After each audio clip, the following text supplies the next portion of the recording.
Yeah, sorry about the slight delay. I noticed I was dropping frames for some reason. My connection was not the best, so I just restarted my connection, and it seems to be working now.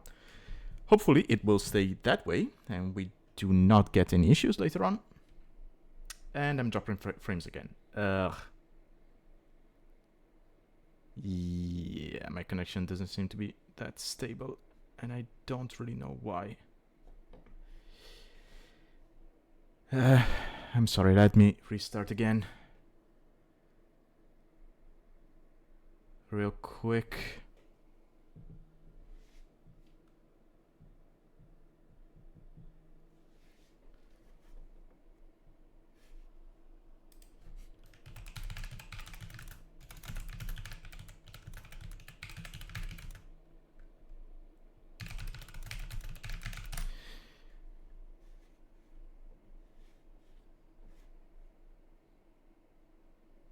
Okay, it seems to be working again.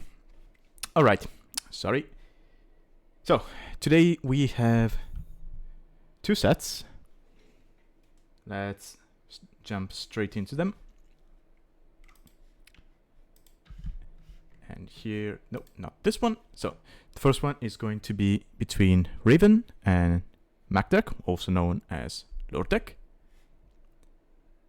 Now, Loredek, he is a player from Italy. He is around 1700 at the moment, and he has played in previous seasons of the tournament.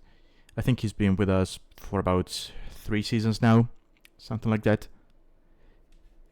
And his opponent, xRavyn, he is a player from Armenia. As you can see, his current rating is actually lower than McDuck's, but his highest rating is a tad bit higher than McDuck's. So overall, we see that potentially he could be a much higher. He could be a player of a much higher level. So we'll see what he's got for us. Now, xRavyn, he played with us in, I think it was 2, maybe 3 seasons. He was definitely there in the first season, and he was definitely there in the third one. And I think he's been on a break from Alchemy League since then.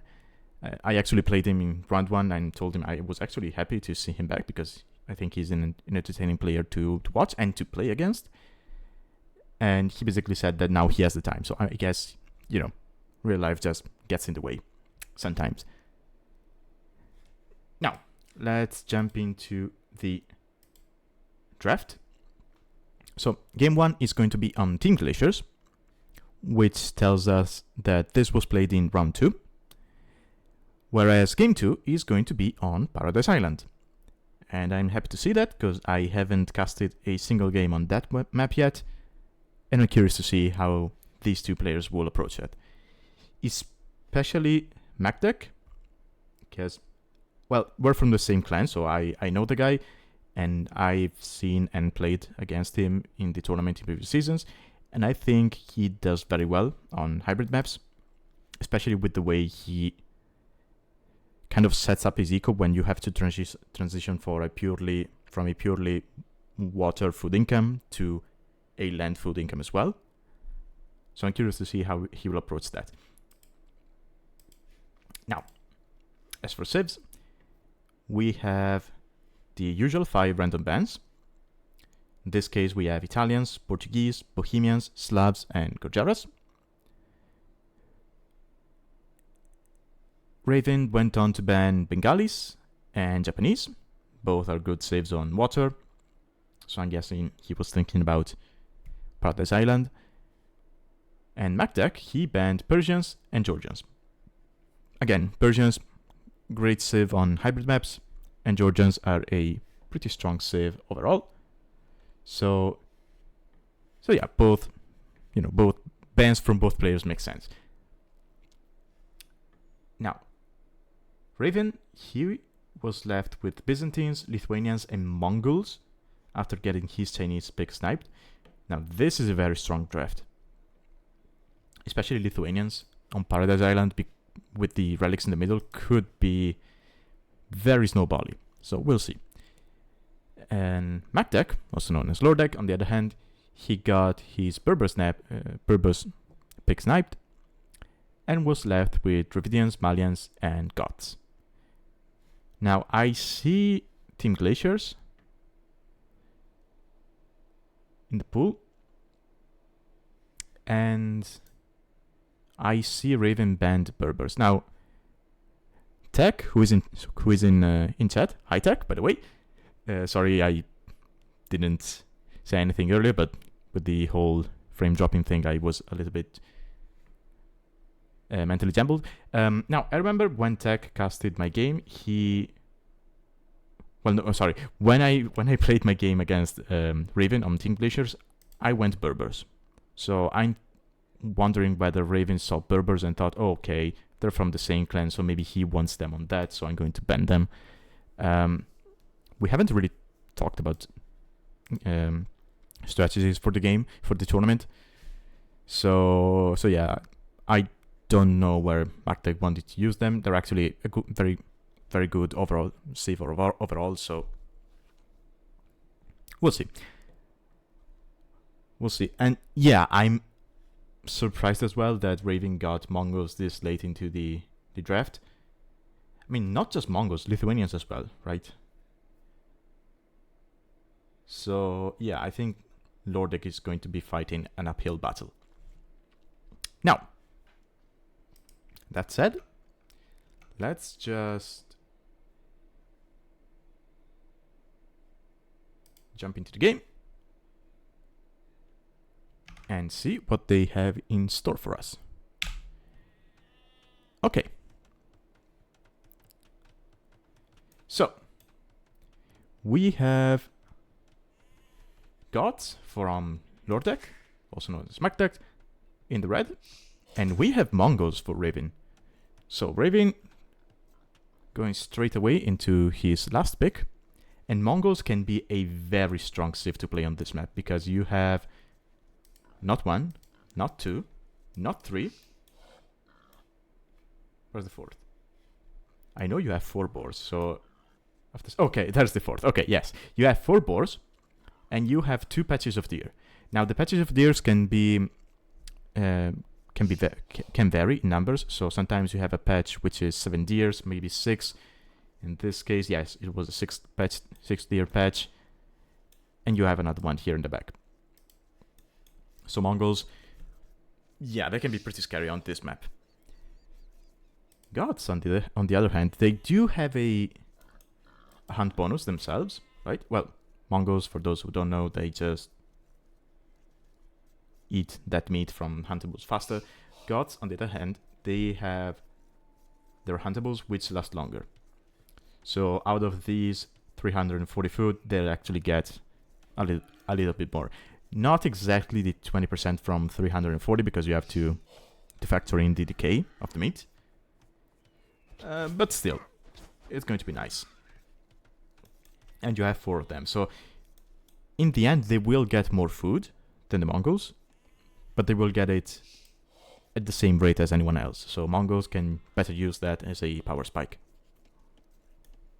Also, one thing that's not always mentioned is that, yes, you get that food faster as Mongols, but then you also get a little bit more than your average civ, right? Because you're eating that faster, so you actually have less decay, because the rate at which the meat decays is still the same. Now, that said, if this goes late, so if Loredek is able to survive the attacks from Raven with Mongols, who is going to be using his power spikes and the timings, I kind of prefer Gods. Right, on an open map, maybe not. Maybe on an open map, I probably still prefer Mongols in late game. Because the thing about Mongols is that they have crazy timings and power spikes thanks to the timings. And not only that, they also have a pretty strong late game. Sorry, I have to sneeze, I think. No, never mind. Oh yeah. Sorry. They have a pretty strong late game composition because they have amazing hussars. thanks to the fact that they have more HP. They have the Mango Die, which is one of the strongest unique units when fully upgraded. And they have very good siege. So, as you can see, they have pretty much everything at the Siege Workshop, aside from Bomber Cannons and the regional unit, which is the Siege Elephant. But they do have the unique tech, Drill, which increases the moving speed of the siege by 50%. So it basically makes it very easy to micro that siege with the Mongols. So in the hands of a capable player or a very APM oriented player, they can be very, very scary. Now in my hands I have 30 APM, so no, they're not that scary, and this feels was just dancing on the berries. Yeah, in my hands they are not that scary. In Raven's hands, I think they can be pretty scary. Now that said, Raven going for a pretty standard feudal ace uptime with 19 bills. No loom though. So that's basically the same uptime as an 18 pop. 18 bills, so 19 pop uptime. And honestly, from Mongols, I was kind of expecting some kind of fast castle into Steppe Lancers play on this map. But apparently not. It's going to be fast scouts from Raven. Loredek, on the other hand, he is late a little bit later. Maybe he screwed up a little bit with the build. Doesn't seem so, because he has 1 second TC idle time. And he's going to wall up. Now, back to my point. The reason why I prefer Gods on this map in late game compared to Mongols is because you see water play in late game on this map. You don't really see it in feudal because there's no fish, so you're not really incentivized to go straight for water. But in late castle and early imp, you start seeing people building docks, because of course Imperial Age ships are pretty strong against units. And as you can see, there is a lot of stone and gold in the middle, right, on these small islands. And having control of that is basically going to win you the game. Now, Mongols, they have, all things considered, a respectable dock, right? I mean, there are worse civs out there. They still have Galleon, Fast Fire, Heavy Demo. They miss Heavy Cannon Galleon, but I guess that's fine. They still get Siege Engineers, which is nice. And they have Shipwright. So, overall, they're not a bad water civ. Gods, though, they basically have the same, right? But look at this, they have Dromons. And Dromons can be very, very scary in Imperial Age if you get a good match of them. They're not as good as Cannon Galleons against buildings, but they're great against units and ships. So I think when it comes to keeping map control, Dromons could be better. And if it comes to the, taking down buildings, I mean, Dromons can do that. Gods, they do have access to... Ooh! Okay, that's a good find for Loredek. He kills a scout. Knows there are more scouts out there, but he's walled. And as Tech is mentioning, yeah, these are pretty weird walls.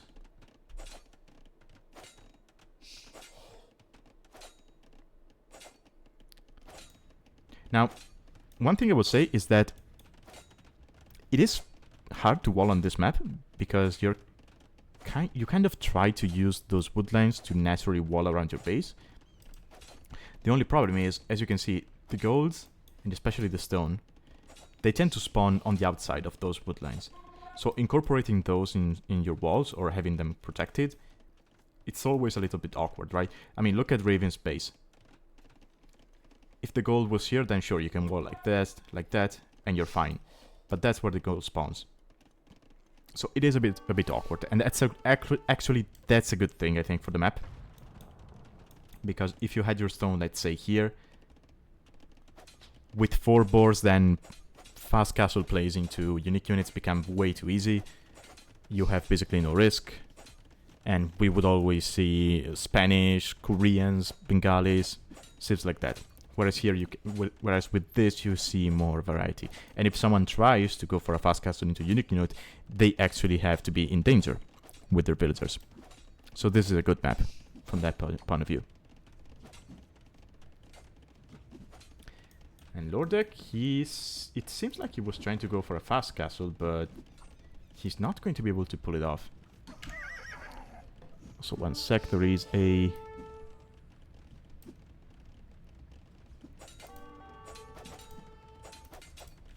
nice spot, I have to ban.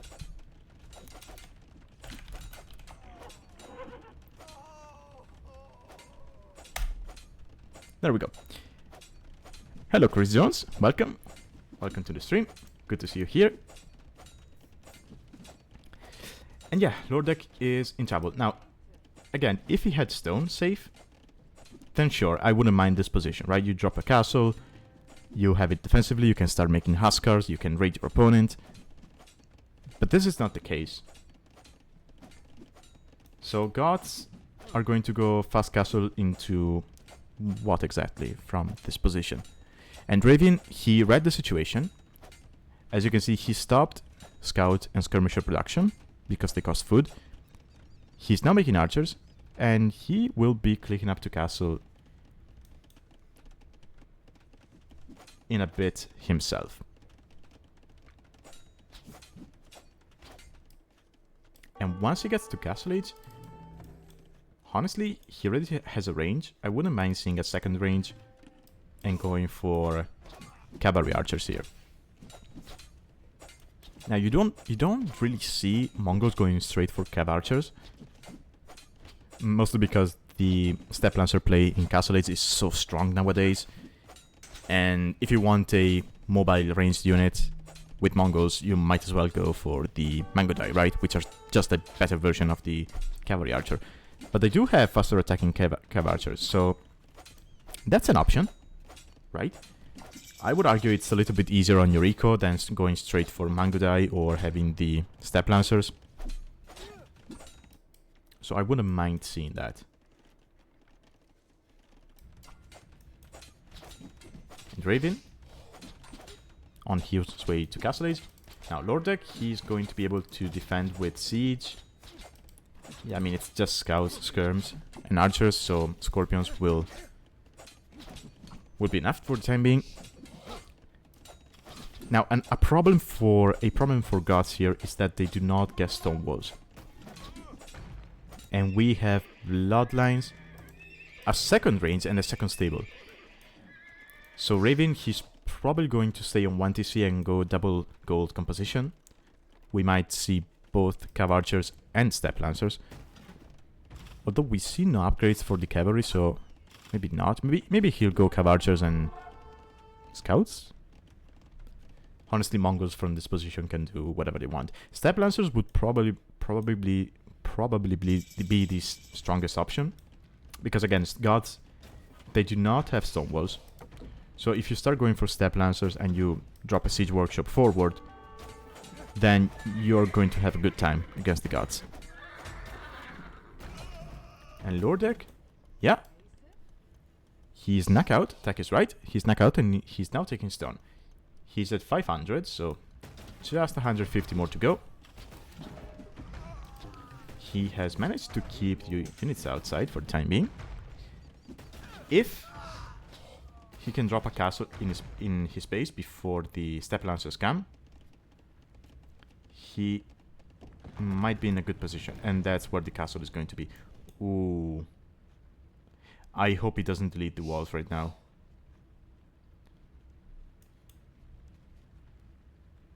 Okay, he doesn't. But the Steppe Lancers could break through this house quite quickly. Yeah, I was afraid he would do something which happens to me a lot, which is, oh, you delete a single wall piece just to get a building, and would you look at that, there's an enemy unit in the fog of war just right there, and they get in and they just wreck your base. thankfully that was not the case. xRavyn being a little bit wasteful with his Step Lancers. Now this castle will secure the gold. Loredek will be a little bit exposed in the back. Again, Step Lancers could easily break through this. And we have CA from the Mongol player.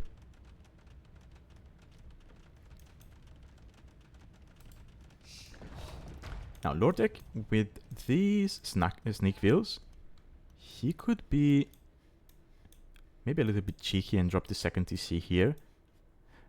Although I guess that's in the way. Yeah, xRavyn would just notice when sending the units. That's unlucky. If the passage was here, then you can definitely go there and drop the TC. Okay, so Loredek back on gold. He's now making Huskars. Now, Huskars, they're going to be great against the CA. The problem is there are Step Lancers on the field.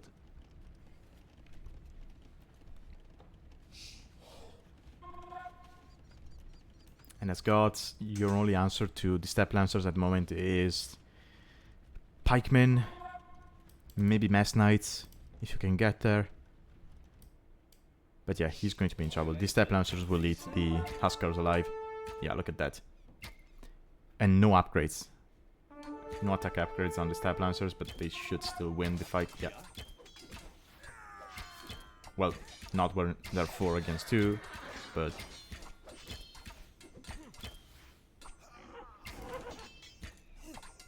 And yeah, xRavyn on 3 TCs. He actually has a very saw deco play. That's something I've noticed in basically all of his games. I would say Loredek is has a similar playstyle. As you can see, he's dropping the second TC. It's just that he was in a position where he couldn't do it, right? Because he was being pressured and he was kicked off gold. And well, he was going fast castle, so he had no map presence. And he had to make something happen to keep the units outside. But yeah, xRavyn, I had by almost 20 vills.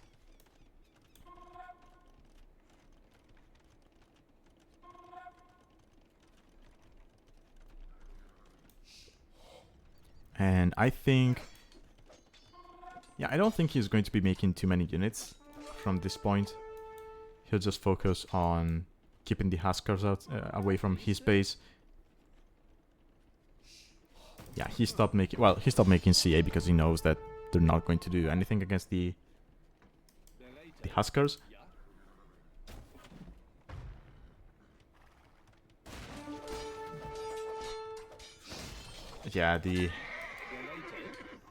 Yeah, you cannot fight cavalry with Huskars. We can see Pikeman from Loredek. Pikeman, he is... eco-wise, he is missing Wheelbarrow. Which hurts a bit, considering he has 22 farms. 31 for xRavyn, who is dropping the 4th TC.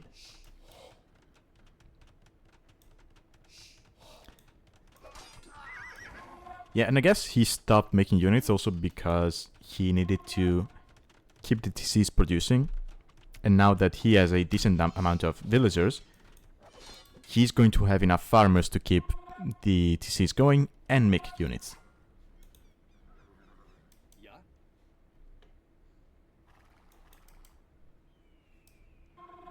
the pikemen are never going to catch up to the knights.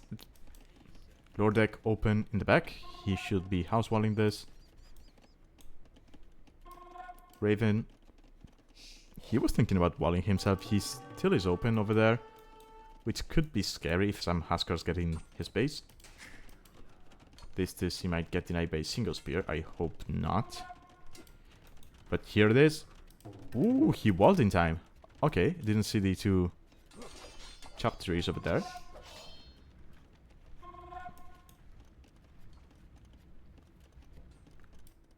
Okay, so gods are now starting to get that eco going. we're going to have 3 TCs. I wouldn't mind seeing a 4th somewhere. Maybe on this gold. You really need to get your eco exploding right now. Although you're so far behind in eco, maybe you do not drop the extra TCs. Maybe not even this one, and you just go full military from this point onward. You just go full Husker and Pikes, and you try to just break into your opponent's base and kill as many vills as you can.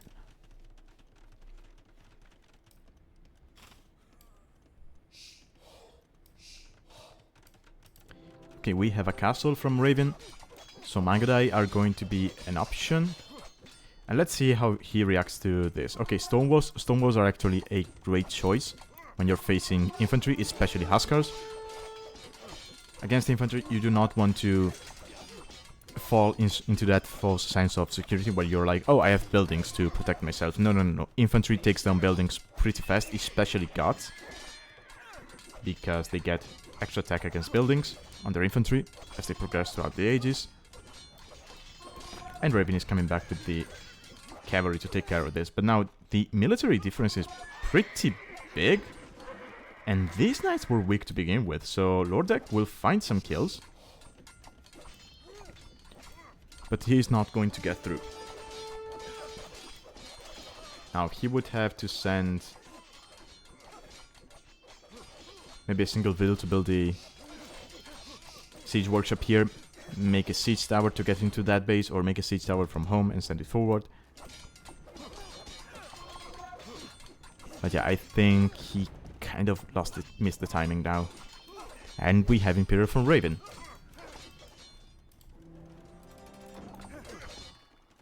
Now that said,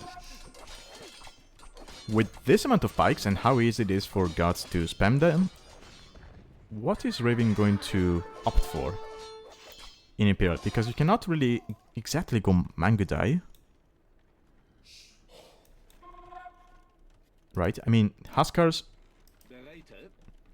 they have 6 base pierce armor, and they could get to, yeah, they'll get to 8 pierce armor in a bit. So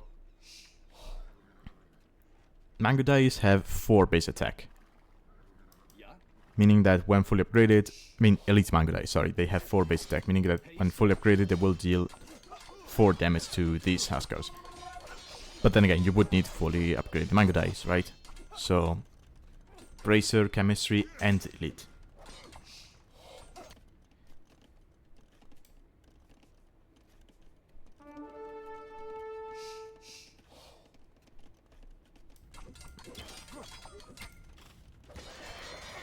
Loredek taking the fight under the castle fire, not the best choice.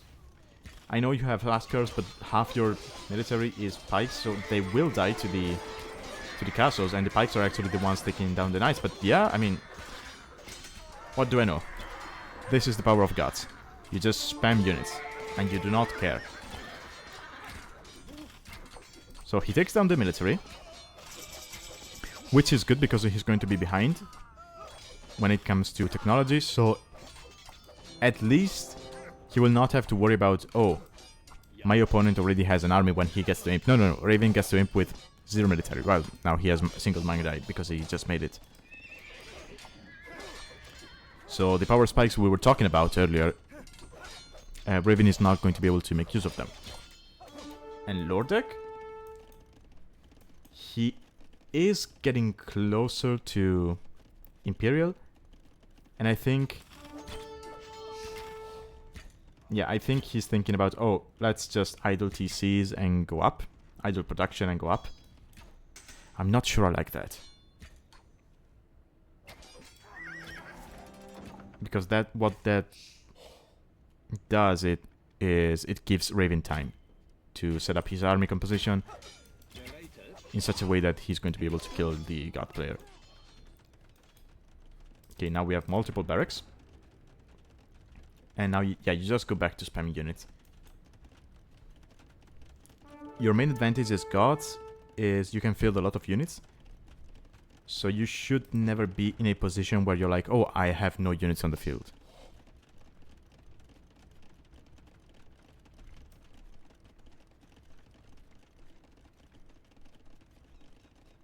Especially when you know your opponent is messing. Okay, we have Conscription. We're still missing Bracer and Chemistry. So these Mangodais, they could be scarier. But as things are right now, they deal 1 damage to the Huskars. Okay, we have Anarchy. Just came in from Gods. So now, as you can see, Loredek is going to be able to make Huskars from his barracks. He is not going to be able to get Perfusion once he gets to Imperial, because that costs wood and gold. And as you can see, he's very low on wood at the moment.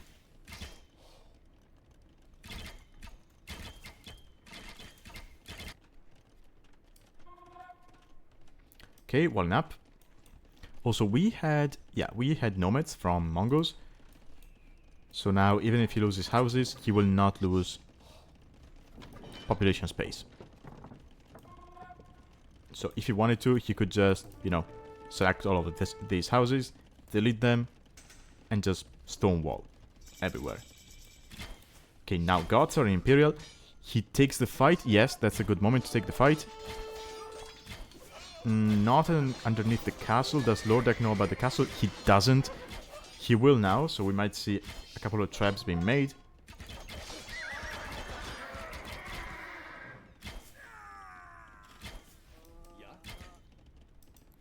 But we have Elite Mangodai coming in. And we have Bracer, we have Chemistry. Raven is not looking, I think. Yeah, he took a lot of damage for nothing, but now we have Elite. So it's 8 plus 4. And these are still basic Huskars. They're not Elite.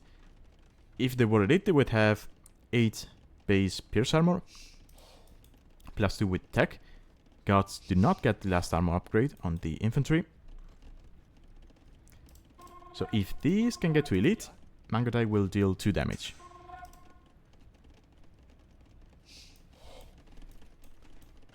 Loredek. Pretty smart of him, just dropping outposts. You do not really want to get raided by Mongol Hussars in this position. Of course, we do not have Hussar yet. He's actually going into Step Lancers. That's clever. Step Lancers will deal very well with the Huskars. And it will force Loredek to go into Massed Halberdiers. But then if you go Halberdiers, then you already have 16 Mangodai on the field, 4 in queue. The Mangodai will take care of the Halberdiers. Okay, we're missing Parthian Tactics, which would give more attack against Spearmen to the Cavalry Archers. There it is.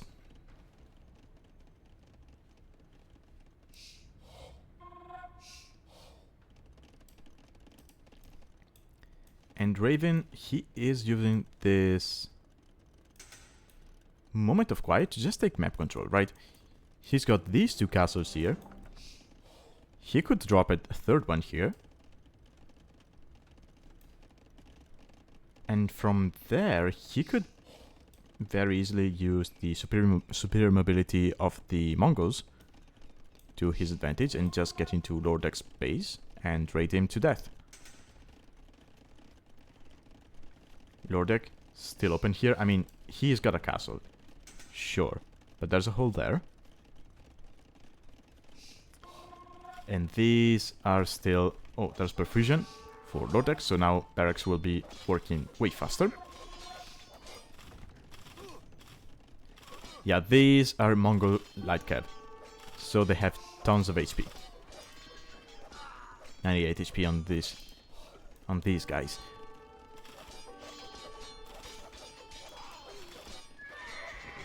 And sure, God units, or rather infantry, it is cheap, but you still need an eco to be able to pump that out, right?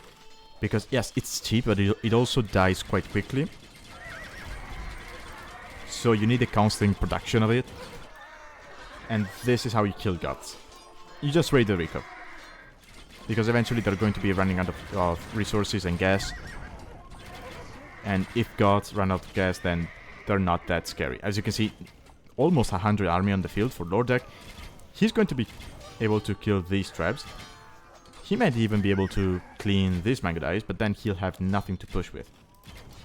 Well, he's got 3 traps. Elite Step Lancer in for Raven. Fully upgraded. Well, missing the armor, but that's just Mongols. And they have extra HP on the Step Lancers as well.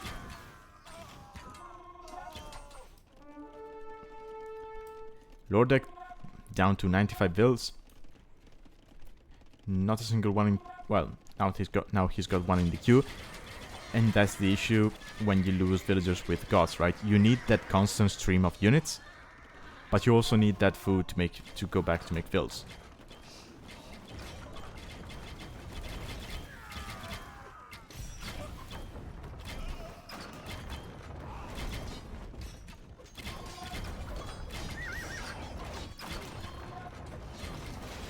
Yeah, and Mango Dice can just run in, snipe the siege, and just go back to the castle. And Raven, yeah, he's just going to be microing this ball of Mango Dice. Did he get... Okay, we still have no drills. He doesn't seem to be wanting to go into any kind of siege. I don't think I see a single siege workshop from him.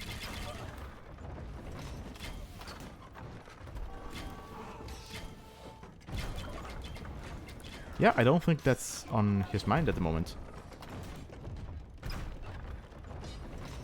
And the problem for Loredek is that he's not going to be able to focus on 2 different points because you need that ball of units.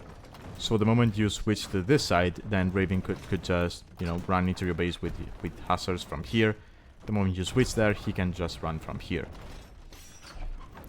And these Mango Dice will just be protecting the traps. Also, I believe, yeah, Huskers are not elite yet. So Mango Dice will be able to deal some pretty hefty damage to these units.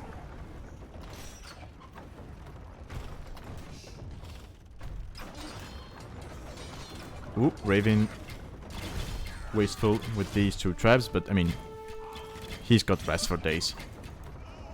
He's got 47 on gold. Of course, he has control of the middle. And Loredek, he might actually be running out of gold in a bit. He will not be able to take this gold for much longer because the Mango Dice are here and the traps are taking down the barracks. And this one is almost depleted. Yeah. And he doesn't have that much on in the bank. Okay. Elite Husker, so now he's going to be able to deal with the Mango Dice.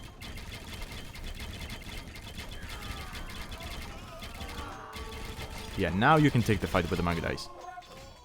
And we have an infantry switch from Raven. I mean, Mongols, they do have fully upgraded champions. Well, they miss... Yeah, they do not have Gambesons, but you do not need that to deal with the Huskars. And sure, I said Huskars can deal with the Mango Dice. The issue is that you can just be a micro nerd with the Mango Dice and run back and just kill the Huskars.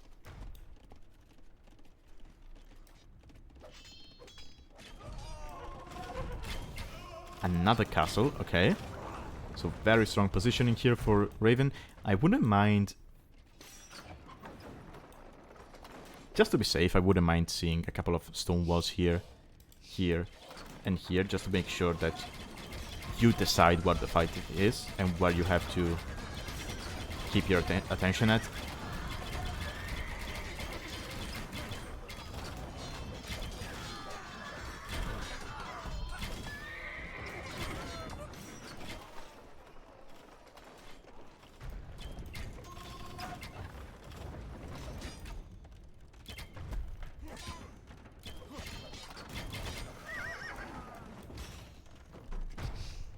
Okay, so I know Raven has traps on the field to take down the buildings. I wouldn't mind seeing some siege rams here. just to roll through your opponent's base. You support those with the Hussars and the Manga Dice, and you should be fine, right? I mean, this is the safe approach, don't get me wrong. I just think that, yeah, and you... Yeah. He might lose both traps? Yeah, he will lose both traps. So, xRavyn, he was being a little bit campy, but kind of pays the price for that. Of course, well, I say that, but Loredek just lost a lot of Huskars. And once again, he's being raided.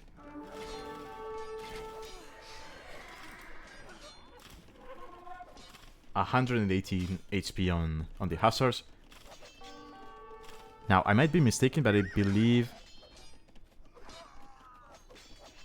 your basic Hussar gets 95 HP when fully upgraded, so that's quite the difference.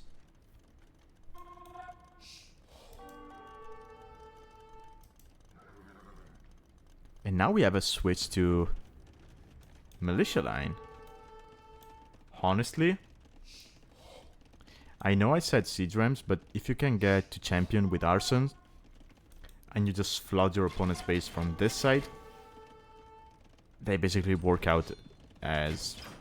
They basically do the same thing that Rams do at that point. Now, of course, xRavyn is not going to have the pop space to do that. Maybe in this position he is a little bit overboomed.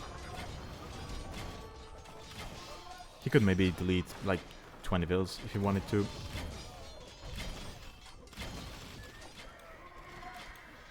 Yeah, I guess the moment these vills finish taking that gold, you just killed all of them. And you just free some pop space.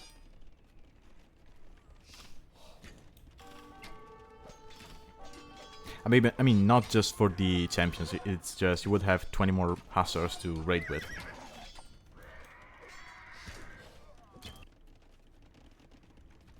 Okay, stonewalling just to be safe. He knows he is in a winning spot. He just doesn't want to throw it by letting his opponent get into his base with like 20 Huskars and kill everything.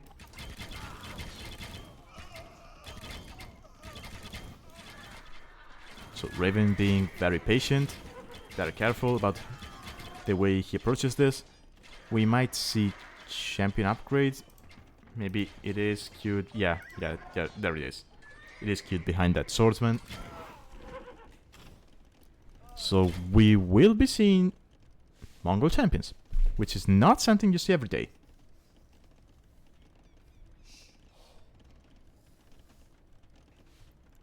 And again, there's nothing special about the Mongol champions, but they do have all of the upgrades. So they will be able to take care of the Huskars. And Loredek will not have the rest or the time to make a switch to champion himself.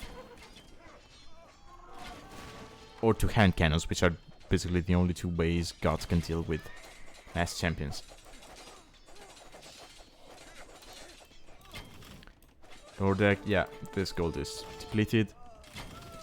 Villagers on this, well killed. I mean, there's still gold, but he's not taking it.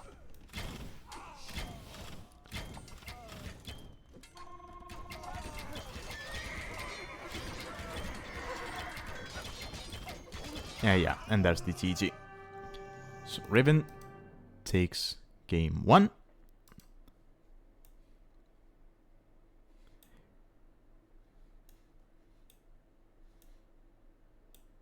Nice game. I think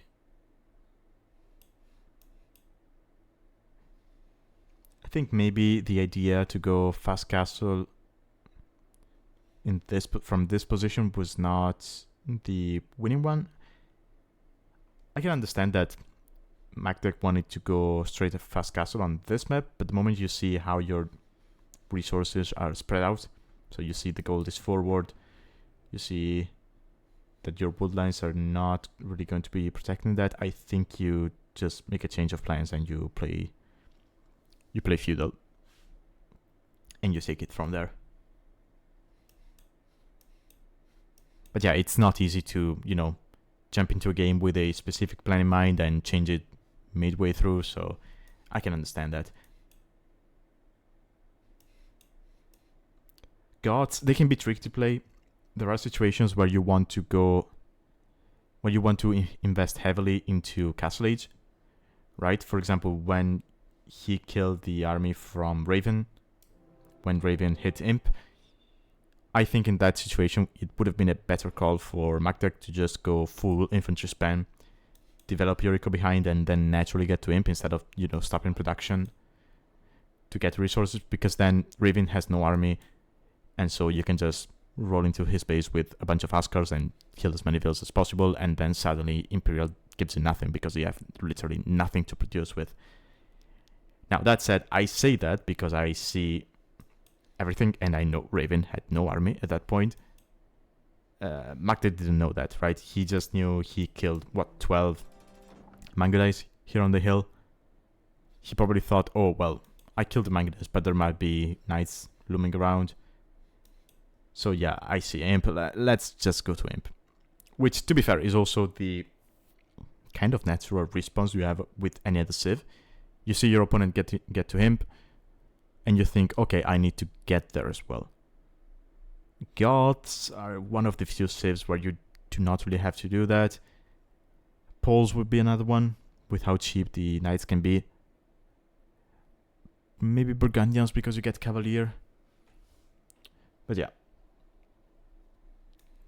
Yeah, or as Tech is saying, just go Drash FC with the gods. So you do have the map control. And you do get discounted infantry in Dark Age, so that could be helpful. But yeah, again, you're against Mongols on a map with 4 boars, so I don't think you're going to be too sad about the loss, because, I mean, Mongols are Mongols, right? So, yeah, let's look at statistics. Yeah, way more eco. Well, he also had more vills, so that makes sense.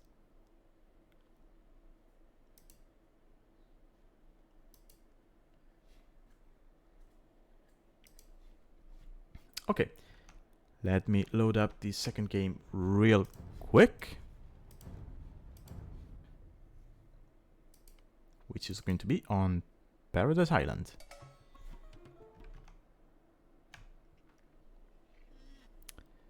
Okay, and we have a sandy generation. Alright, so Paradise Island, first time I cast this, so quick introduction. As you can see, you have this donut-shaped island where players spawn on 2 opposite sides of a lake. In the middle, as you can see, there is a single island on the middle with some very nice cats. And all of the relics are spawned on this middle island. As you can see, there are 7 of them. Quick reminder that Alchemy League is played on standard victories, so you will trigger the relic countdown if you were to get all of these. And then, of course, being an island, you have fish on the outside. As you can see, the only problem is going to be that you have some other cats here on the coastline. So you need to be careful when sending out your vills. Either get loom or have the scout go with them. Fish, it is going to be important, but as you can see, there isn't as much fish as you would maybe see on other maps. So I think people will just, use the fish as a boost and then eventually switch quickly to land. Now, going back to the mid-island, as you can see, you start with a transport ship. Now, this transport ship is basically the same as what we saw on the... Wait, was it previous season or the one before that?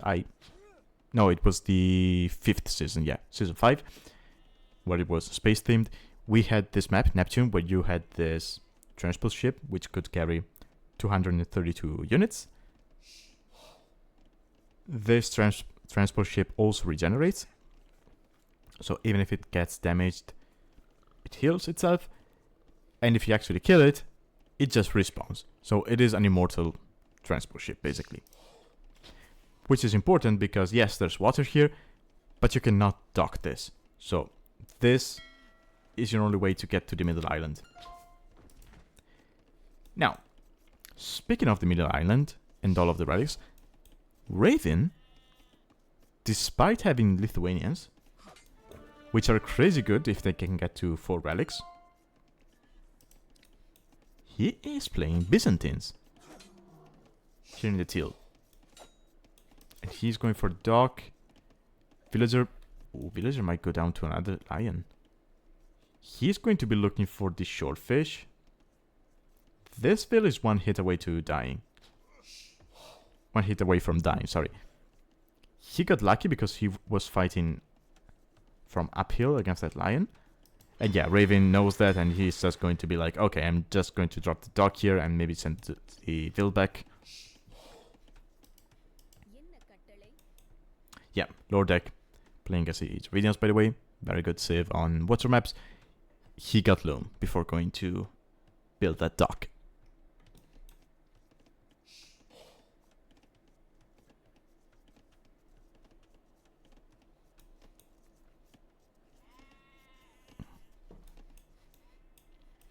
Okay, so for the time being, quite standard build from both players. Loredek actually has 6 vills on wood, which is slightly more than standard. Okay, he's going to send 1 back. I think most builds use 5 vills instead of 6. To be fair, this map already has a different build for some people compared to standard water maps, because on water maps you usually don't really get loom in Dark Age. But here, well, you need to go to Lion. It's a hybrid map, so I guess yes, you get loom, but you do not necessarily need it. And MacDeck taking the 3rd boar. Wait, you got 3 boars on this? Huh. I just found out, to be honest. Oh, and Loredek loses the scout to the TC.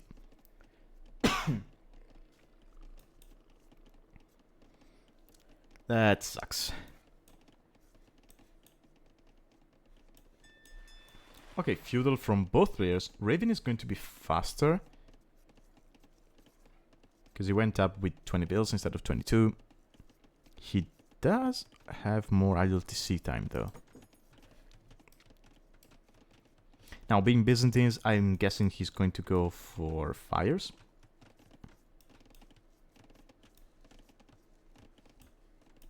Personally, I'm more of a galley type of guy on this kind of map, but going fires could be justified by the fact that you might be going for a hybrid build, so you maybe build a barracks around this. No, it's too late for a barracks. Yeah, I was thinking it might be fires into... Oh, there's the barracks. I'm blind. Okay, yeah, I'm guessing it's going to be scouts from xRavyn,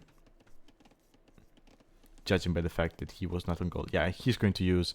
Oh, he cancels the fire. Okay.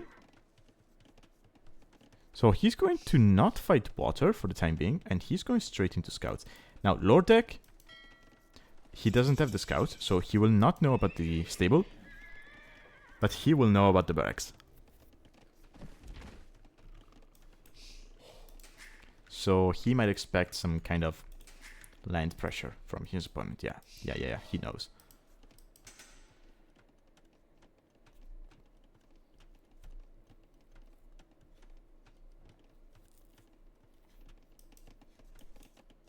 Yeah, Tech, I would have loved to see full trash for the Byzantines. That's actually one of my personal favorite openings in Feudal Age. I actually remember I played a game against xRavyn in Season 3 where I went Byzantines full trash. It was pretty funny. Still lost that one, but it was funny. And we have galleys from Loredek. He is not going to go for land military, but he should know there is something coming. Unless he's not paying attention.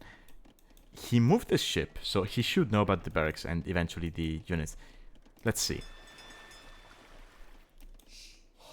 He might lose at least one vil on the gold. Yeah, pathing not really helping him. The vessel trapped. Oh, he might lose both actually. He will lose both. Yikes. And these two, they're safe. I heard a scout died against DTC.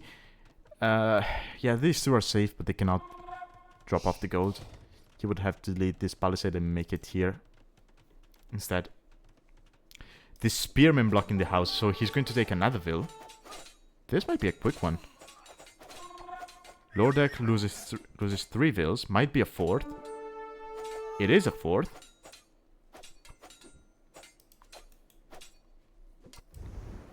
And Raven, he's got a single fire ship taking the fight against the galleys. Now, Raven doesn't really have to micro this, whereas Loredek, he has to. And the moment he micros this, then Raven can just come in with the scouts. I mean, the fire goes down. There are more in queue, because Raven is now on gold. We have a single spear from Loredek. Okay.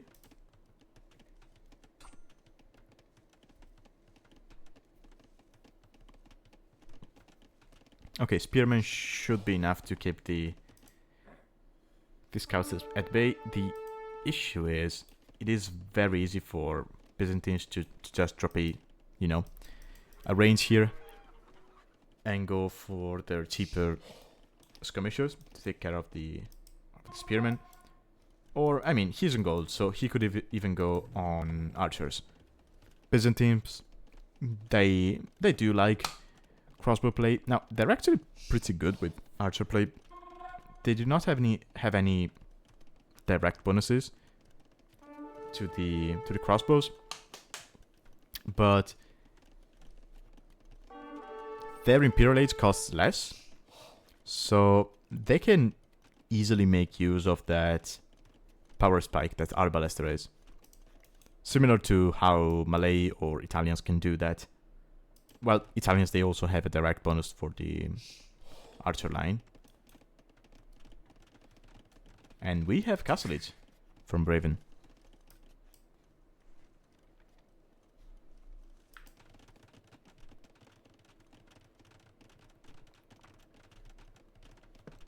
Who is going to block that house? Might take another vil. No. Okay. Runs away because of the spearman.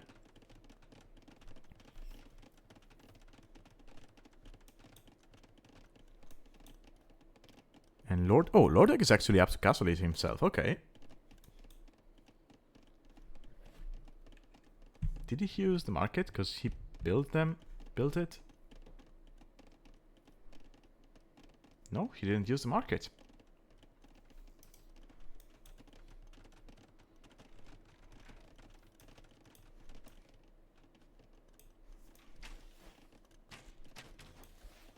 Took out the fishing ships from Raven, but I don't think Raven really cares. He's on 11 farms. Horse coloring. Loredek, he will probably be switching to farms himself.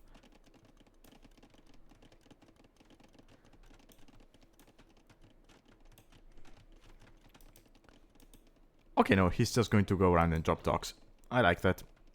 Just make use of that Dravidian bonus with the fishing ships.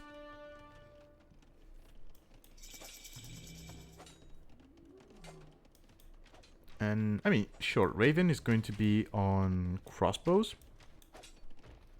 But one thing that Dravidians do very well is skirmishers.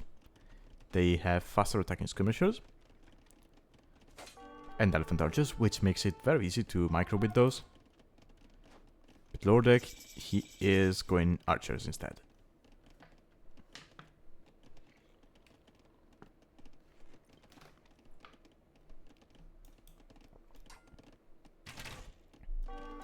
Second TC, which is delayed by his own spearman. Oh my god, look at that. Okay, finally. TC will not get denied by the crossbows, I think, but Spearman will go down. These views are not building for some reason. Yeah, TC will go up.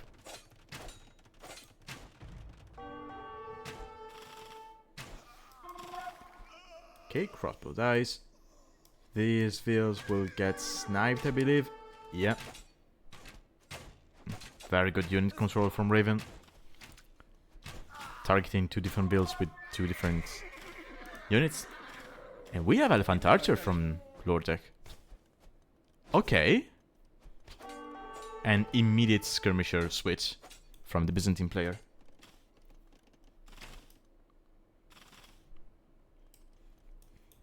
And neither player is going for the relics. So Raven's plan was to just kill his opponent as fast as possible, I guess, before the relics could come into the equation. Second TC.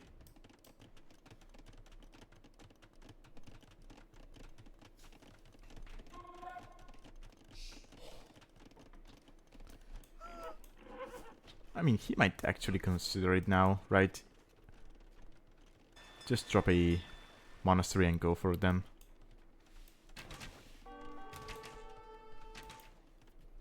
Unless he doesn't know about the relics. He should. Yeah, he knows about the relics.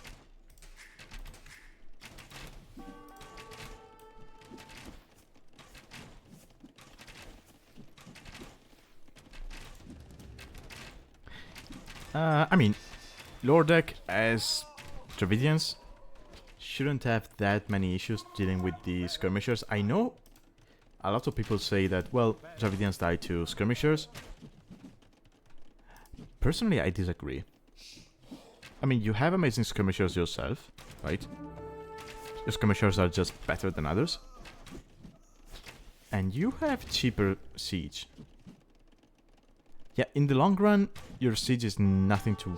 No, actually, it is quite decent. You miss siege engineers, but you do have bombard cannon, heavy scorpion, and siege onager. But it is cheaper, right? 33% less wood.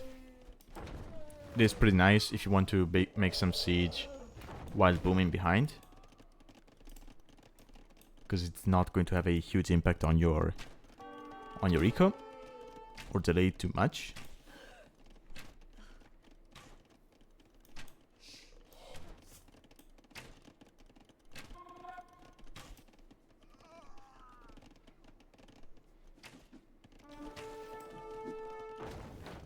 Loredek, by the way, without a single farm throughout all of this. Ooh, that was a good shot.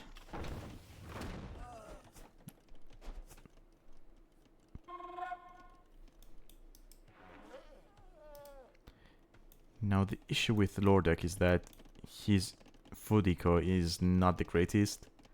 He's on 2 TCs and he's trying to go Elephant Archers.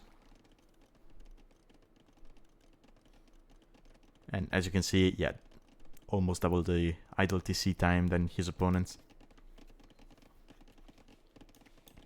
So once again, we see this kind of playstyle from Raven. Right, which is you initially go aggressive. You take a slight advantage from your opponent and you use it to drop TCs behind.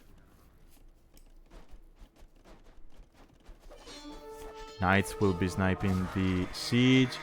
We do have a monk which gets sniped.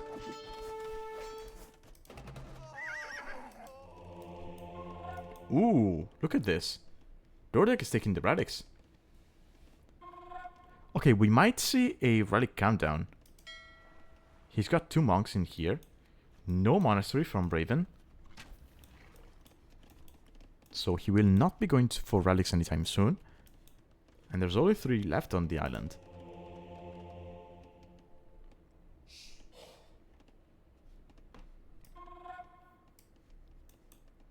Raven, though, I like this. So, really making use of the Byzantine bonus, which is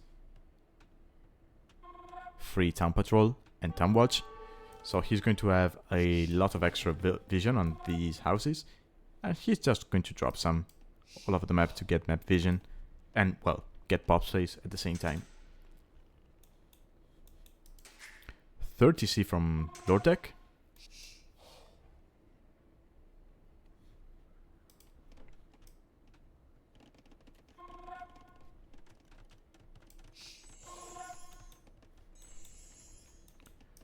Who just now got the last relic. And he is going to stonewall the monastery, and there's the relic countdown. And xRavyn, he knows that.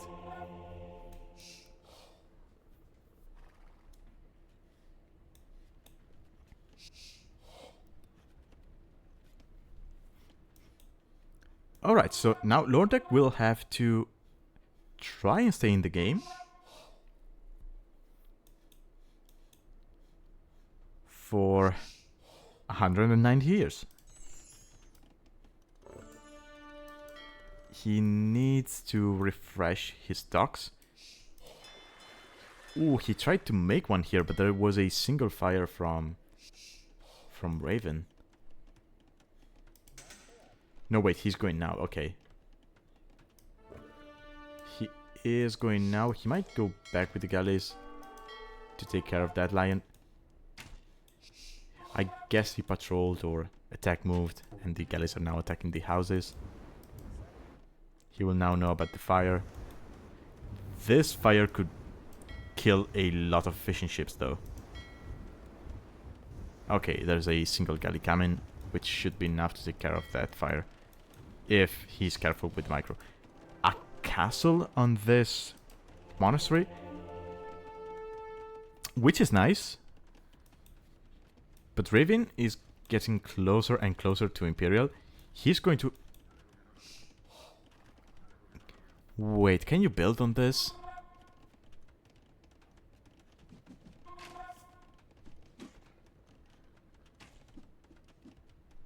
Now, if xRavyn can build on this, then he can just build a castle here.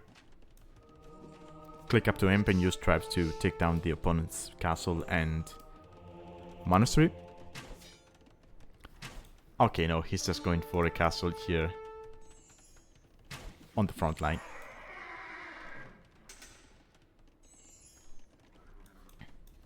He could easily click up to castle to imp, sorry, but he's missing the buildings. No university, no monastery, and no siege workshop from xRavyn. So he will have to wait for the castle, which buys MacTech some time. Still 150 years, not any close to... Not anywhere close to Imperial. Mangonel goes down, so his own way to deal with the skirmishers goes down. And xRavyn, yeah, there we go, up to imp.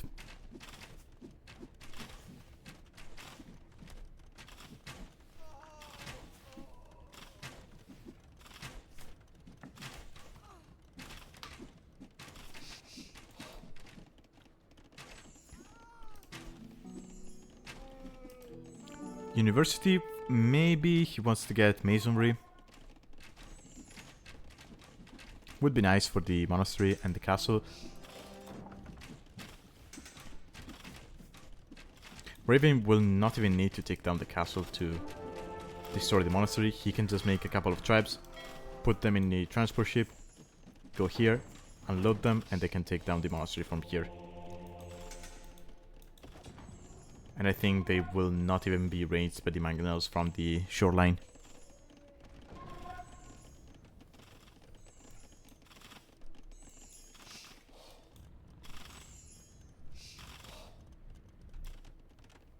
xRavyn with amazing map control.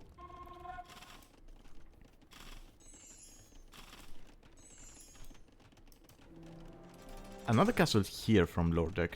That's an interesting position. I guess... Yeah, I guess he ran out of wood access, so he wants to make sure that he still has this.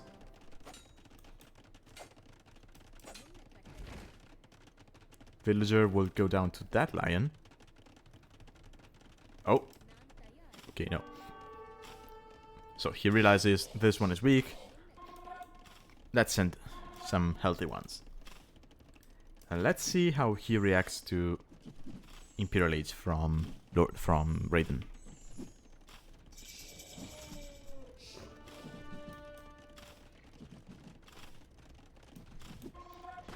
100 years left.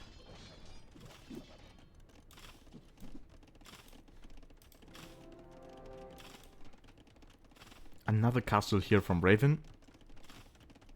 Loredek has nothing to deny this one with.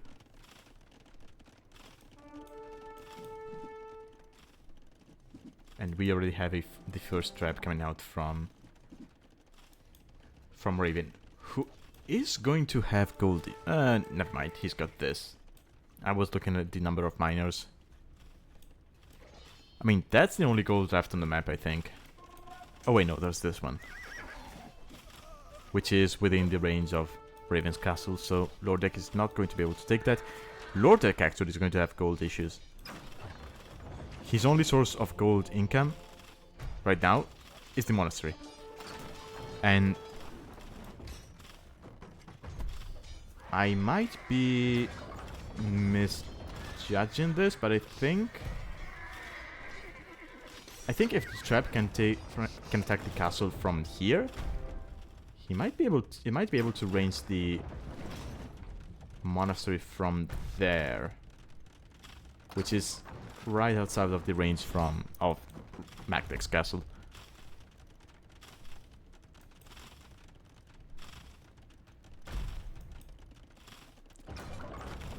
$70 years? Loredek needs some siege, right? You need siege to kill any units that might come in, or try to take down the traps from Raven. Oh, he's going for the elephants. Okay. So let's say this castle goes down. The moment Raven rows forward with the trap, Loredek could just pop out with the elephants and snipe the trap. He will not care about losing the elephants as long as he can delay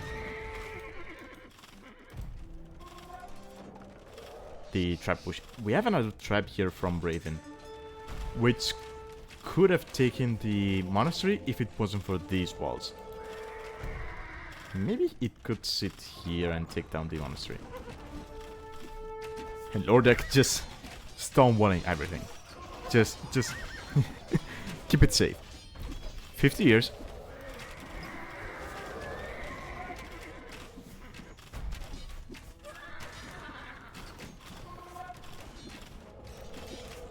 I mean, don't get me wrong. There is still plenty of time from Raven,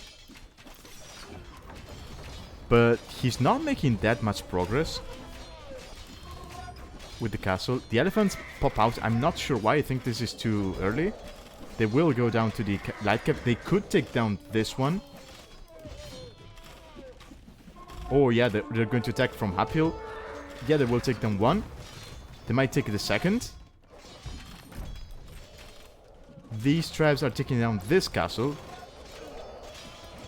Oh yeah, elephants take down two tribes. No, just one. Oh, that's unfortunate. Oh, because Raven was preparing. But this castle will stay up, right? He's got vills to repair with.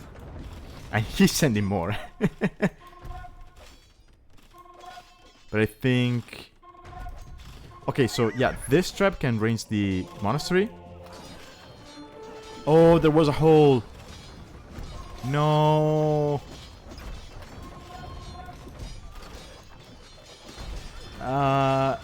No, that's so sad. Yeah, Loredek calls the GG. Doesn't even wait for the relics to pop out. Oh, that's unfortunate. He didn't stonewall behind the castle. Oh, because I think Yeah, so he was sending more Veils to repair this. But to be fair, 2 traps are attacking from downhill, so they're not doing as much damage as they could. I don't think he needs to send all of the Veils here. And sure, you got traps on this side. Honestly, just delete a couple of walls and send like 15 Veils to kill the traps. There's no units from Raven here, so he's not going to be able to protect those. That's unfortunate. I think if there's no hold there, Loredek really has a chance here. Just 19 years. This castle will stay up because, again, downhill traps. Or rather, it is going to go down, but it will stay up long enough. So he will only have to worry about these.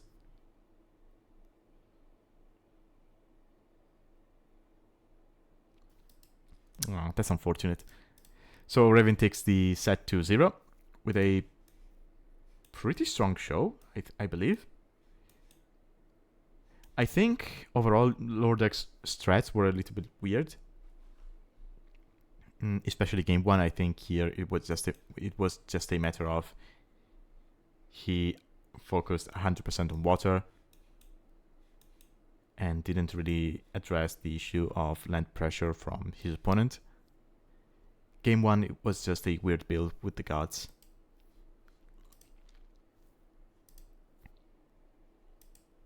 Anyway. Society, military, economy, yeah. Better eco for Raven. Lots of gold from relics by Loredek.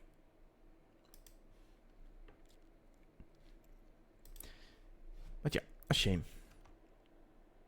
Anyway, let me go back to the drafting table so that we can take a look at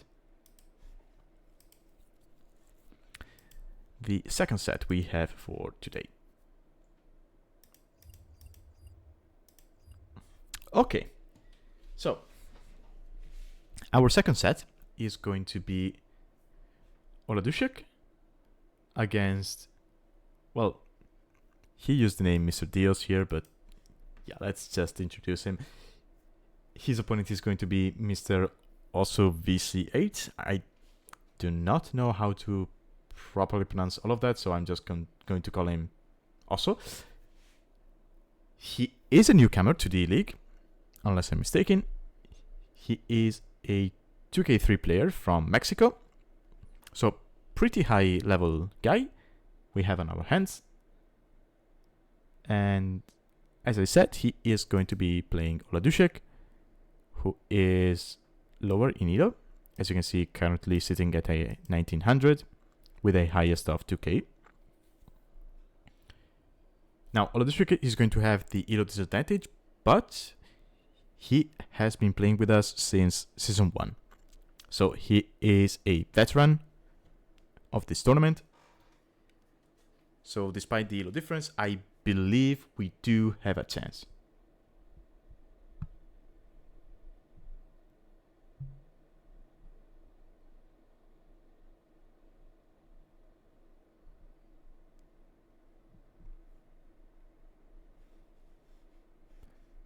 Commercials? Oh, sorry. Yeah, I'll answer your question when the commercials are done.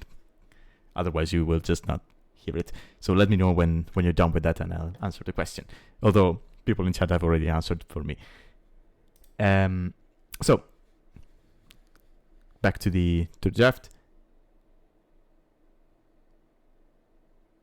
We have modes as our map for game 1, which tells us that this was played in round 3. And then for our second map, we're going to have canals, which we saw last time with Chanchilaru. Yeah, it was Chanchilaru who played on that one. As for Civ, we have 5 admin bans. Aztecs, Gurjaras, Vikings, Malians, and Goths.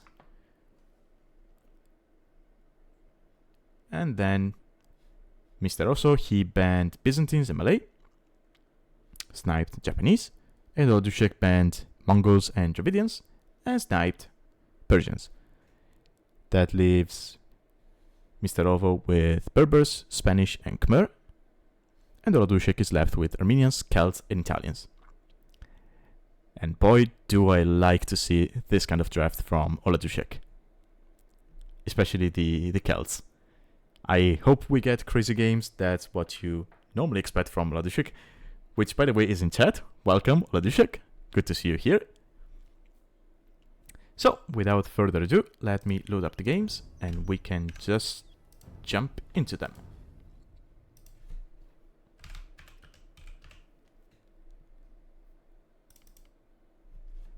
All right.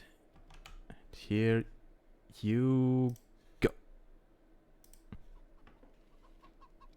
Okay. So modes, we got the snowy version, or rather snowy generation. And we have Armenians from Oladushek against the Khmer from MrOso. And seeing Armenians from Oladushek, I hope he answers a question I had in mind before starting casting, which is, can you build a dock on this? Because if you can, I believe you can do something very funny with many civs. And oh, we already see a scout fight. Advantage from Oladushek, who is just going to back off for the time being. Now, MrOso, I think he was forward because you get 2 sheep outside your base. Or actually 4 sheep outside your base. So he was probably looking to lame either the sheep or the boar. But yeah, Oladushek got his sheep in the back, so he was safe. And MrOso is just going to be scouting around.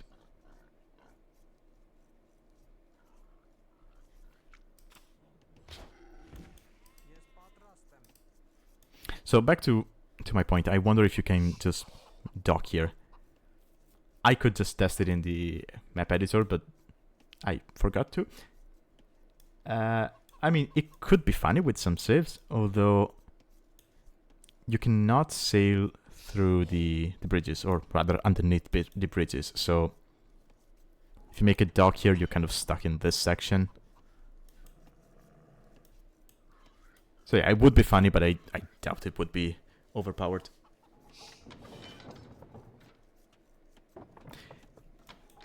Yeah, I could also read the component thingy. I just forget. Also, to be fair, I tend to test the maps before the every season, so for many of them I do have a, you know, hands-on experience. But yeah, I didn't test this one.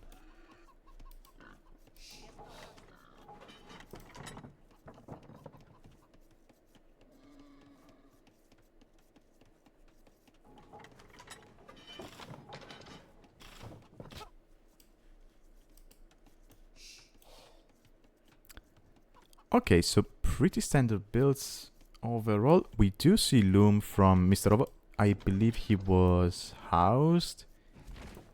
Yes. Also, getting the boar. Quick reminder that you do have extra boars on this map. So you get one in your base.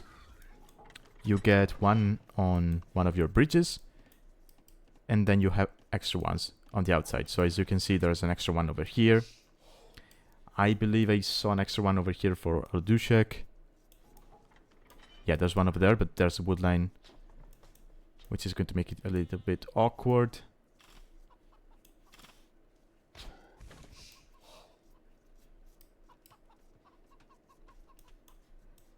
Okay.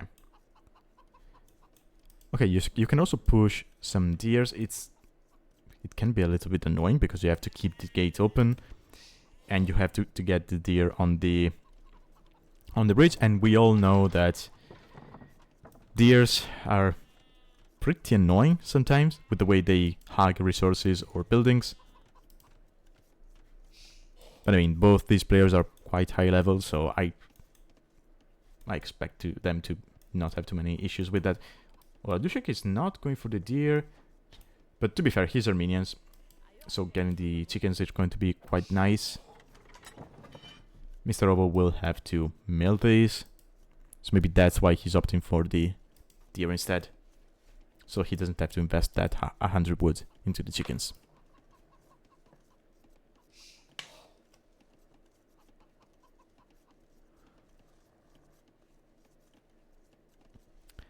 Oh, okay, so you cannot build on this shoreline, if I'm reading that correctly, Tech. That's a shame. I'm actually curious if you can. Nah, I believe these are just spawned on forcibly spawned on the unbuildable terrain. So if you lose these sea walls, you cannot rebuild walls on that, or you know, make a dock.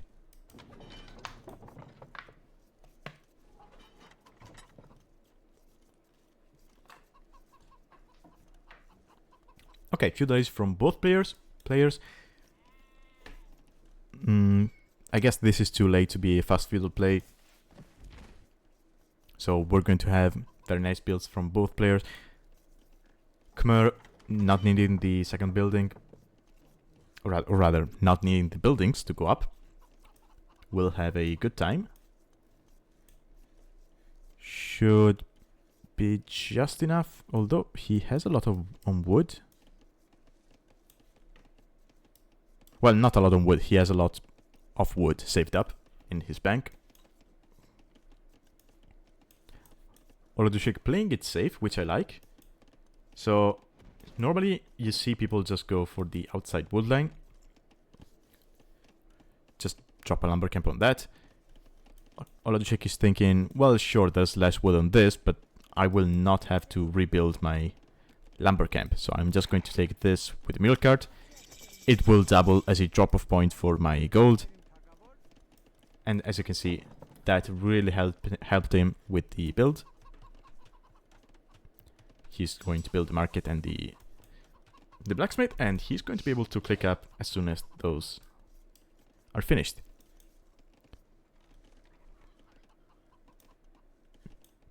MrOso8VC waiting for the food to click up, idling his TC for the time being. And overall, yeah, they click up at the same time.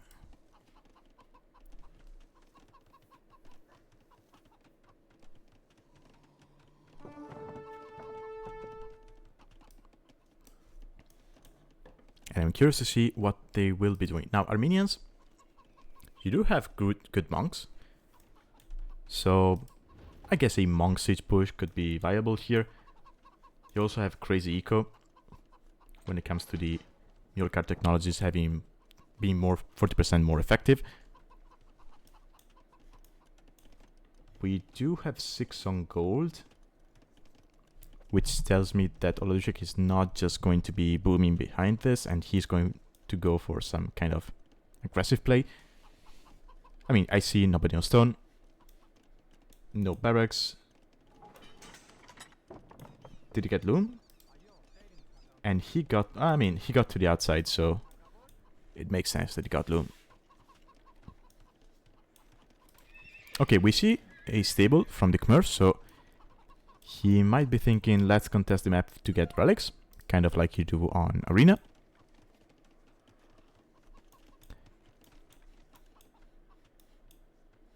Or maybe he just wants to annoy his opponent out here. Ooh, Oladushek also sold this stone. Okay, just noticed that. Alright, so we have a barracks and 2 forward builds. So yes, this is going to be indeed a fortified church rush. He notices... Yeah, that's smart from Oladushek. So he noticed there was a vil taking the chicken over here. So he knows, his opponent knows about the church. And he just walls up his vils. He might be able to... Ooh, doesn't get that vil. Okay, so it's not going to be Siege Monk, it's going to be Warrior Priest from Oladushek. A second church here.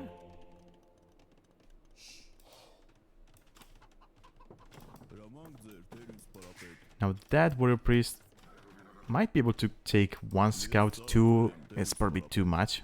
Too many from him.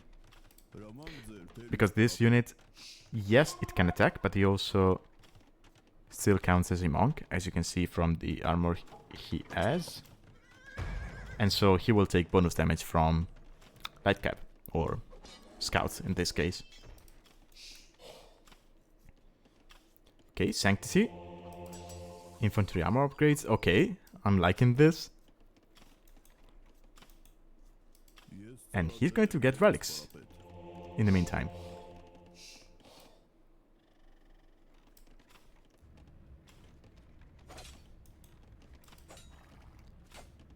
Yeah, look at that. Bonus damage. He will drop off the relic and... Ooh, he also saves the priest.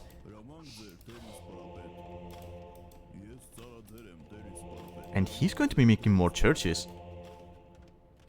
Wait, is this going to be a fortified church only rush? I mean, not just the fortified church, but the warrior priest as well. Okay, I think this is the first time I see this in Alchemy League. I'm loving it. These wheels, yeah, they should be... Okay, one goes down. That's fine.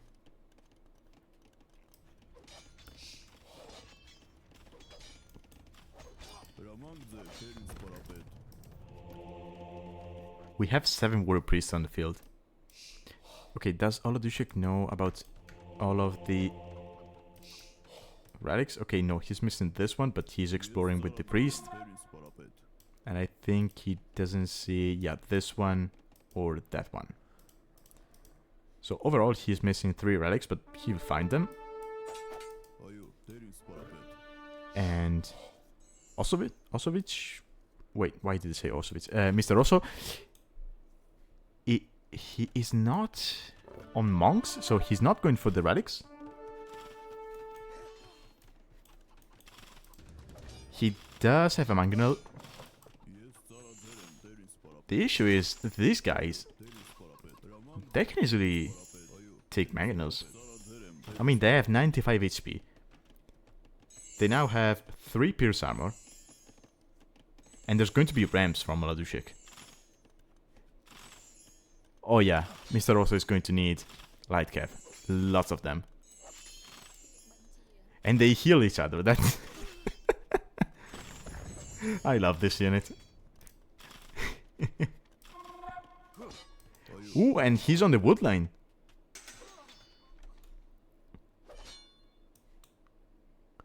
Oh yeah, but he's Khmer, so he can just jump into the house.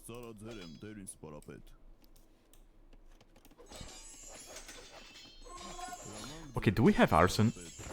Ooh, oh, there it is. Okay, nice spot from MrOso. He's going to snipe that ram.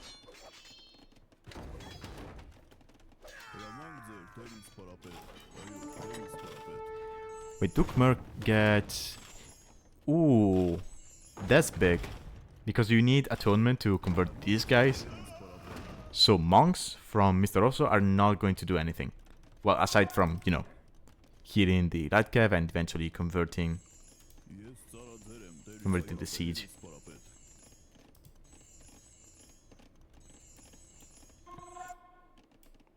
Behind this, Oladushek is not dropping an extra eco, and he is idling the TC. Oh, well, I mean,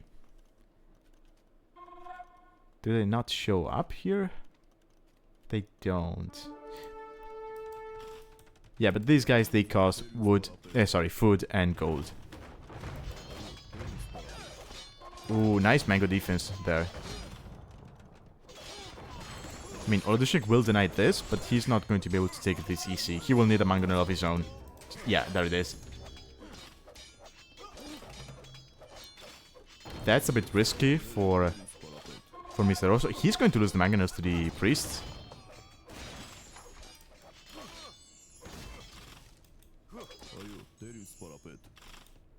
Okay. And now he could just jump into the ramps if he wanted to.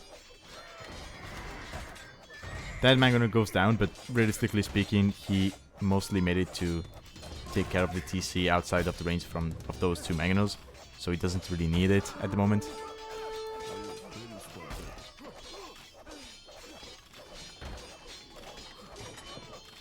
And MrOso calls the GG. Yeah, there's nothing he can do.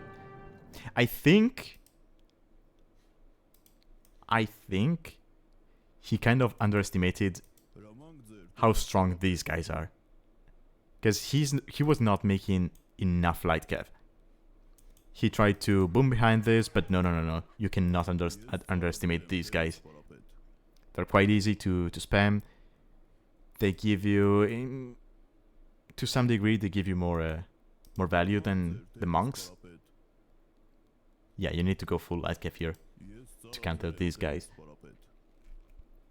And Oladushek just showed us why they're so strong. If used correctly, of course. And Oladushek knew he needed to be all in to be able to use them, otherwise he would not be able to keep up production. Now I might be mistaken, I think they cost something like 30 food, 60 gold. Around that.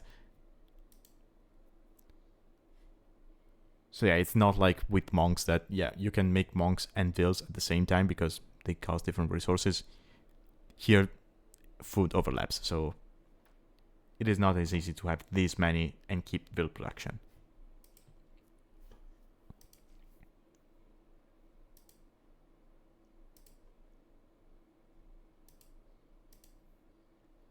Also, if this doesn't tell you that these two guys are high elo, I don't know what else will. Exactly the same times. Now, I don't know why Oladushek got the star for feudal and MrOso got it for Castle Age, but yeah. Amazing strat. I love it. This is why I like casting Oladushek. He's always doing something interesting. Alright, so. Oh, just another quick look.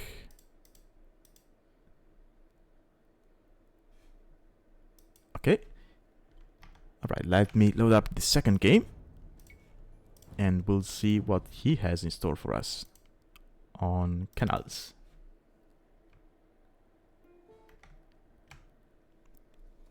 And you might have guessed it by that little jingle, but we have Celts from Oladushek here in the yellow, and we have Berbers for MrOso. And again, MrOso is going straight to his opponent. He probably wants to lame. Okay, no, he decides to go back. And just like on mods, you do have some extra boars on this map. Okay, yeah. There's 2 here and 2 here. It might depend on the generation. Sometimes you have a single patch of 3 on either side of the canal in the middle. They're quite far away, so it is not as easy to bring them in. I guess MrOso, being Berbers, could try do that, right? Because their villages move faster, so it is not as difficult to bring boars in from a long distance. And at the same time, you could also do the house trick.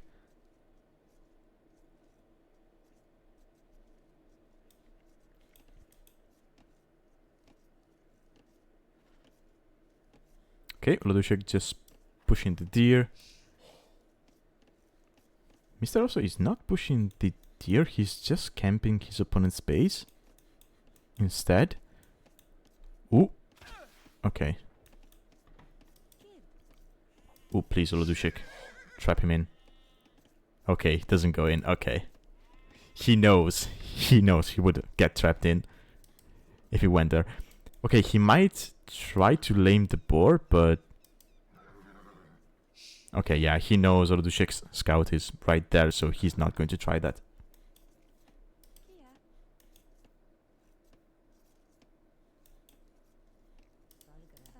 I like this from Oladushek, sending 2 Veils because he knows the opponent's scout is lurking around, so just send 2, so he's not able to take them down, even without Loom.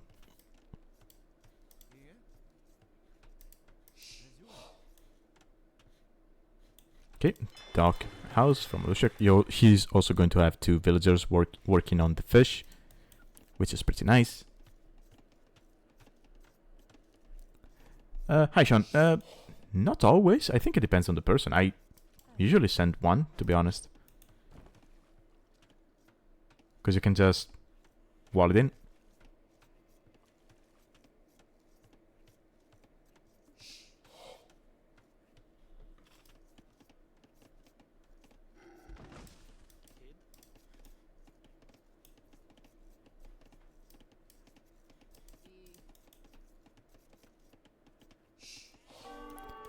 Ooh, actually, yeah, I just noticed this is a horrible position to push deers from. Yeah. Yeah, I mean, it's either from here or here. Yeah, it's not ideal. Okay, Oladushek taking some hits on the scout. But he should be close to clicking up. No Loom, and honestly, I don't think he needs to get it, right? You can just wall this. These 2 wheels, you can wall them in. And the rest are underneath the TC, so I wouldn't be surprised if we saw a Feudal Age without Loom from Oladushek. Oh, never mind. There it is. And he's going to be able to click up right after that. MrOso will not be able. Okay, he's finally able to push some deer. He got 1 underneath TC.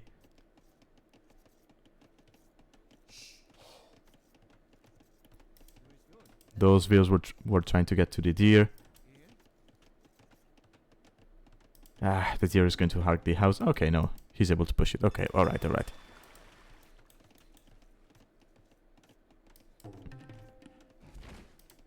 Yeah, that's a nice spot for a woodline. Okay, so it is going to be Drash from Oladushek. It makes sense. You're Celts. You have faster moving infantry. You might as well do that. Also, I've seen a lot of people go for Celts on hybrid maps recently. And they seem to really enjoy doing that. Man-at-Arms into archers.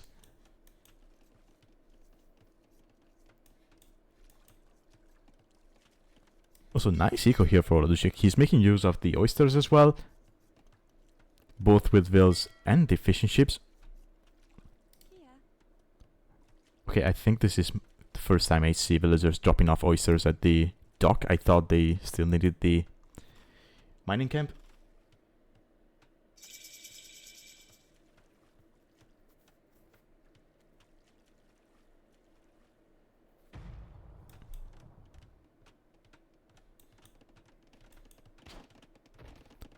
Ooh, actually, 4 man-at-arms is going to be for Oladushek. Okay, so he's really going to lean into that.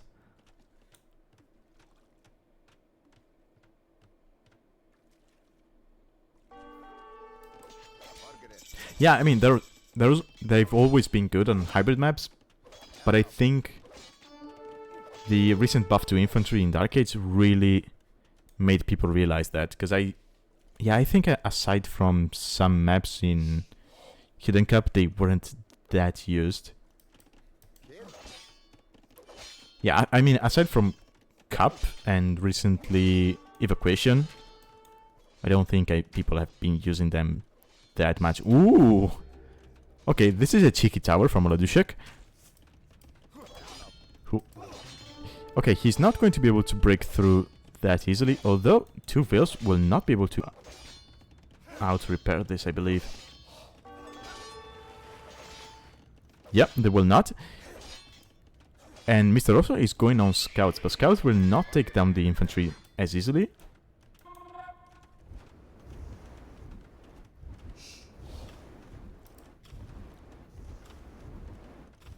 And Oladushek is taking the water as well. Okay, he needs to be careful about that demo which is going to be coming out. Single demo will not take down the fire galley, but it might run past this and take the vills, or just take the fishing ships. I would like to see... Ooh, okay, we do have arson in from Loredek. Okay, let's go. And 4 scouts on the field from MrOso, but I mean, 1 is here. Okay, these vills are safe.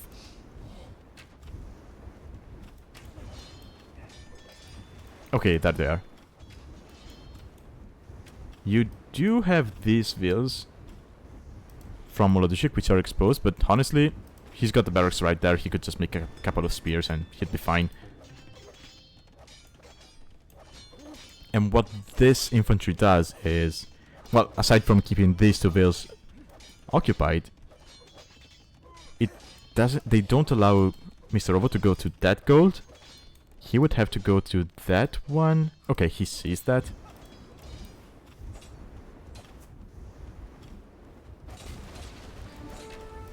Yeah, the dock block is great. And I think that's the only reason why Oladushek made a tower here.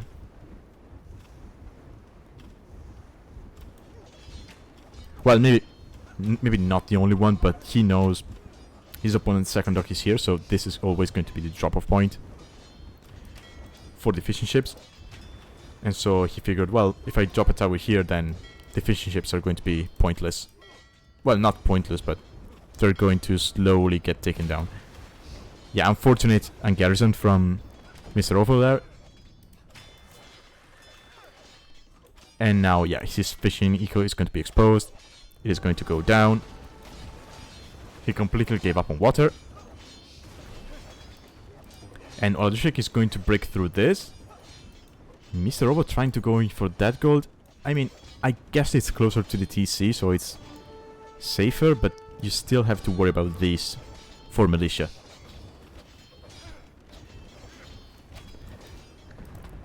I mean, the tower was not needed, but it's... I guess it's style points, right? Also, Oladushek likes towers.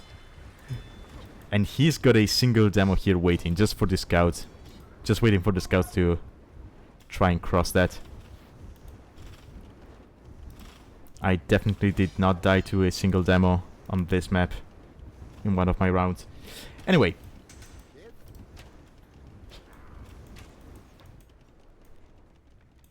Oladushek might be... Yeah, he's getting closer and closer to clicking up to castle. His opponent is way behind. From that point... I mean... Okay, not that much, because... Sure, Oladushek still has the fishing eco. But... I mean, you basically have no fish left. And you already have 9 farms from MrOso, whereas you only have 2 from Oladushek. And Oladushek didn't invest in more military aside from the infantry. So this counterattack from MrOso should be doing some damage. Okay, he will lose 1 bill. Walls these. And now he's going to be clicking up to castle.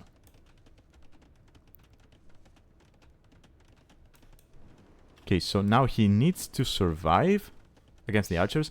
So he's pushed off gold, but he still has the oysters if he wants to. So if he can make use of the oysters and get a siege workshop here in his base, he can easily, well, not easily, but he can kill the feudalist army.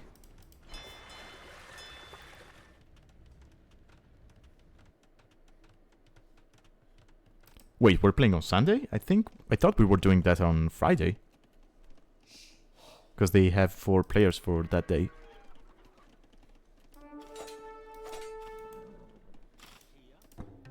Okay, Barry's almost out. Well, not almost. Okay, Oladushek making a run. Oh, no, not a run for it, just going for the woodline. Not the woodline, the single tree.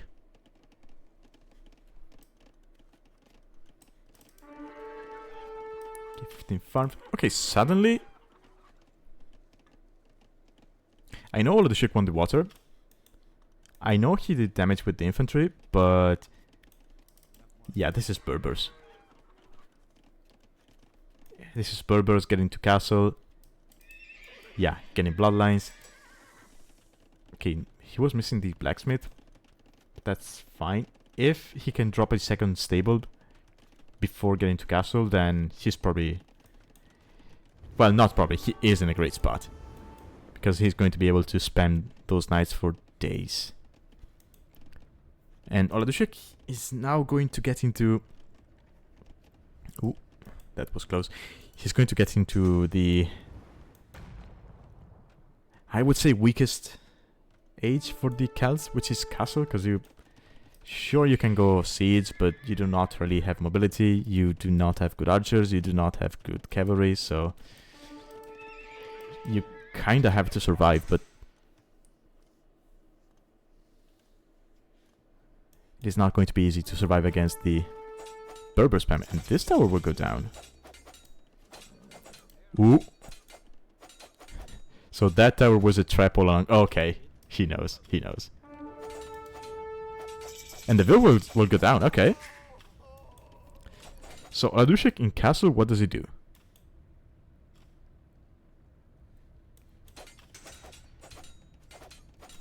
Okay, nothing, that's right. Second TC from MrOso, second stable. 4 knights already in queue. Upgrades in.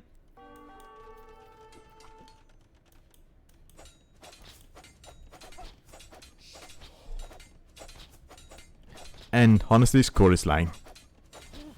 Score is lying, and Oladushek is ahead just because of the water, but... Yeah. Oh! I'm dumb, I didn't notice this. So yeah, Oladushek is not doing nothing, he is doing double siege workshop with monks. So he's going Honk side. Although I think Honk will just go Manganus in this situation.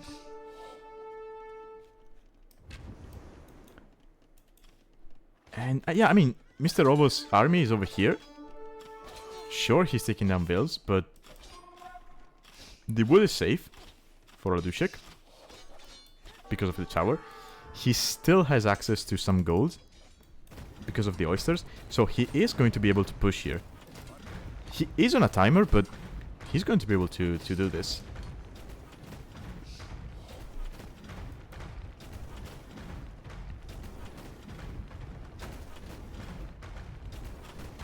Let's go, spears into the ram.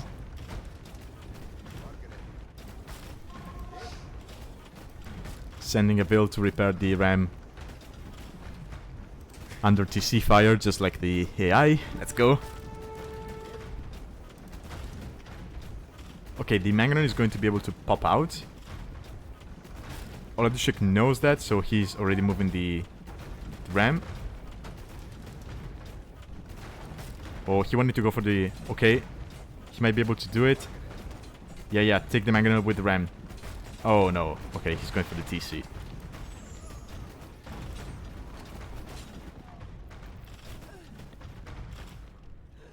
Okay, now this is a better position again for MrOso. If Celts got redemption, then yeah. But they don't, so...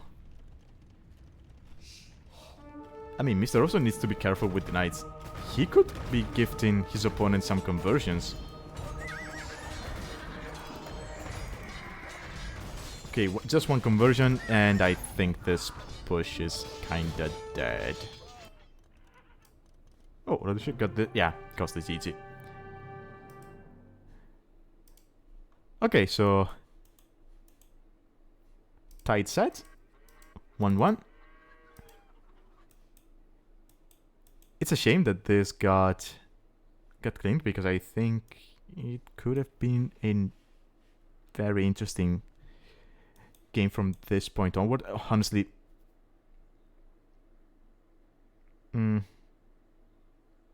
yeah, maybe too open here for Oladushek, right? Because he made the man-at-arms and he won water.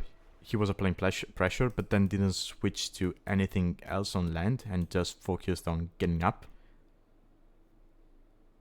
I think if he was walled here, then he's in a much better spot, because then he can develop his eco behind without having to worry too much. Can get to castle, get those forward sheets workshops. Maybe having a better eco, he can also add a couple of spears behind. Well, he had some spears behind, but he could have had more.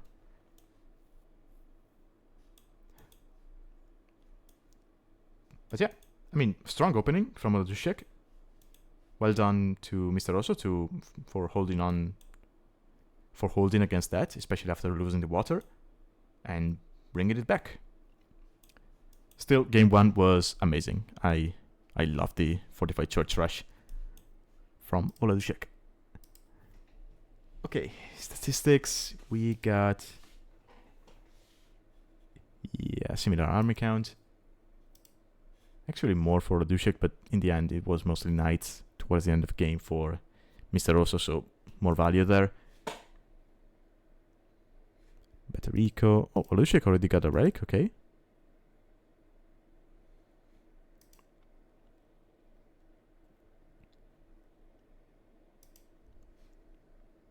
Alright, nice set.